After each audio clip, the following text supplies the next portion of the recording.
Posibleng manatili pa sa Pilipinas ang Nemesis missile system ng US kahit matapos na ang balikatan exercises. Samantala, malaki ang posibilidad na galing ng China ang mga submersible drone na narecover sa ating karagatan.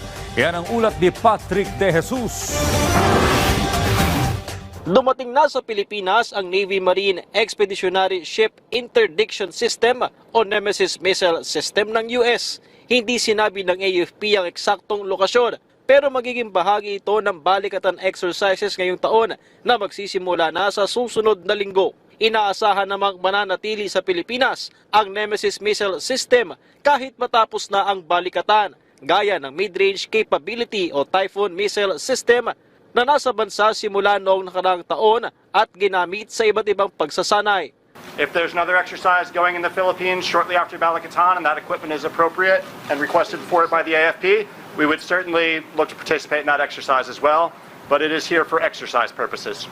Full-scale battle exercises ang Balikatan 2025 at lalahukan ng 14,000 tropang Pilipino at Amerikano kasamang observers sa iba pang mga bansa. Inaasahan na ng AFP na magkakaroon muli ng komento ang China. We are agnostic to whatever reactions other countries may have with the exercise. But as I've always said, in all the previous exercises, every country, big or small, has the absolute and inalienable right to defend itself. That means that we also have a right to train for that defense and with the partners, our treaty allies. Samantala, mula sa 5 submersible drones na narecover sa iba't ibang bahagi ng karagatan sa Pilipinas, inilabas na ng Philippine Navy ang resulta ng 3 sa mga ito. Kabilang dito ang nakita sa Pasukin, Ilocos Norte noong July 2022, habang noong nakaraang taon naman sa Calayan Island at Initaw, Misamis Oriental. Base sa forensic analysis, ay may Chinese markings ang mga drone, kung saan isa ay may ginamit na China Telecom SIM card. Malaki raw ang posibilidad na galing at idineploy ito ng gobyerno ng China. There is a 55 to 80% likelihood that this was deployed by the Chinese Communist Party. Why 55 to 80%? Is because of the components inside. They have the capability to receive, to process, to store, and to transmit data through satellite communications to a station on land, to a mothership, or to other drones. Dagdag ng Navy, may implikasyon sa pambansang seguridad ang mga impormasyong maaaring nakuha ng mga drone. In today's generation of warfare, information is key.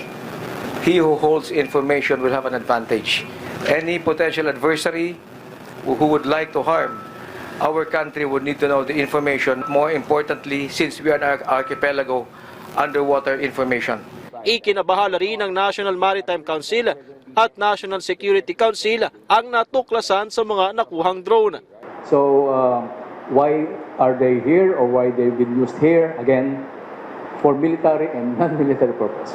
So again, that's for intelligence gathering. Whether it's military or non-military, it's for intelligence gathering. So basically, that's how far they would like to venture into our maritime territory. Manufactured by China state organizations. So evidently, I think now we can conclusively say that these are Chinese underwater drones. And these are alarming because, as mentioned by Yusek Lopez, these are used for intelligence purposes. So this really shows the extent of the operations in the Philippines. Wala pang tugon ng embahada ng China patungkol dito. Patrick De Jesus para sa Pambansang TV sa Bagong Pilipinas.